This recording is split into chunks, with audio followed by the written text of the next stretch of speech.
Olha só, ontem foi um dia de trabalho árduo para o Pachequinho e para os senadores.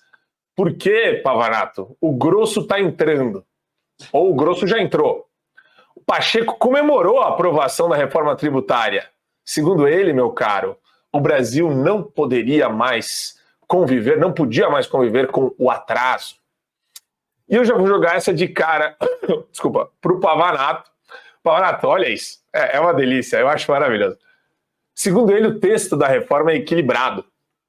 Abre aspas.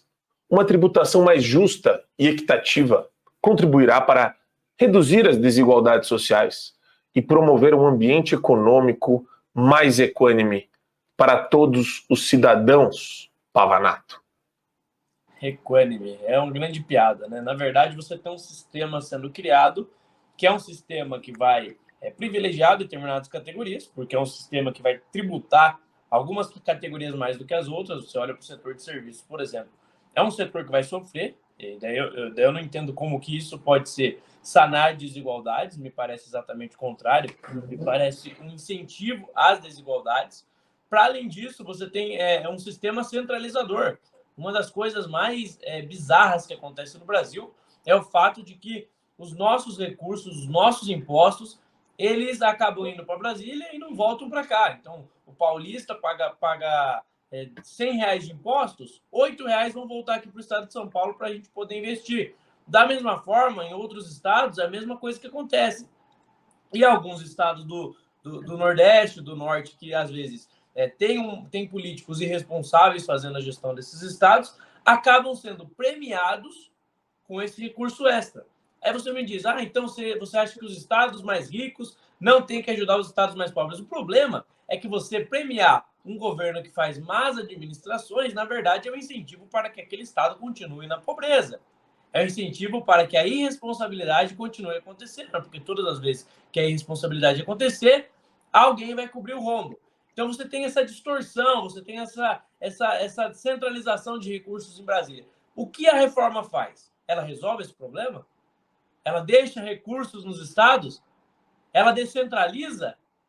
Muito pelo contrário, ela aumenta a centralização da cobrança no governo federal. Ou seja, você está dando mais poder para a elite burocrática de Brasília. Lembra daquele jargão do governo Bolsonaro? É mais Brasil, menos Brasília? O governo Lula faz o contrário. É mais Brasília, menos Brasil, menos independência. Característica de regimes autoritários. Centralização da cobrança de impostos.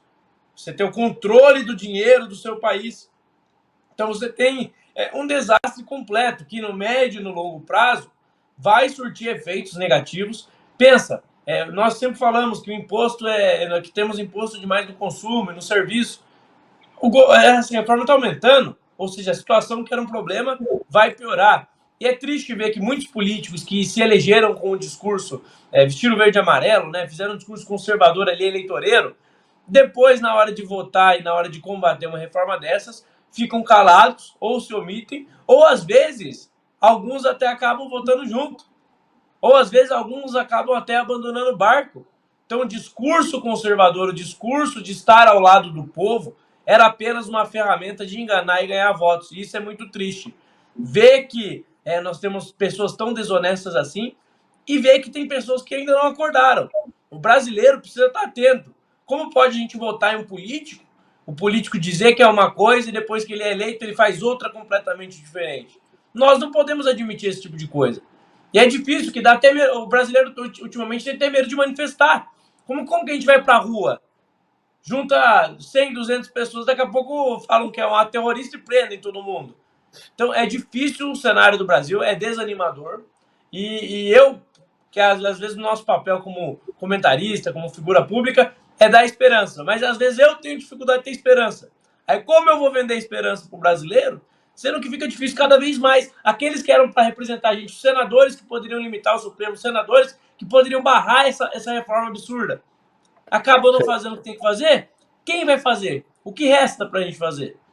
Para você ter acesso ao conteúdo integral do Fio Diário, é fundamental que você assine agora a plataforma e aproveite as condições que a gente tem promocionais para você ter todos os acessos aos programas Adrilho sobre Tudo, Marco Antônio em Direita, Além do Ponto G, entrevistas com personalidades nacionais e internacionais, óbvio, Show da Manhã e várias outras atrações do Fio Diário.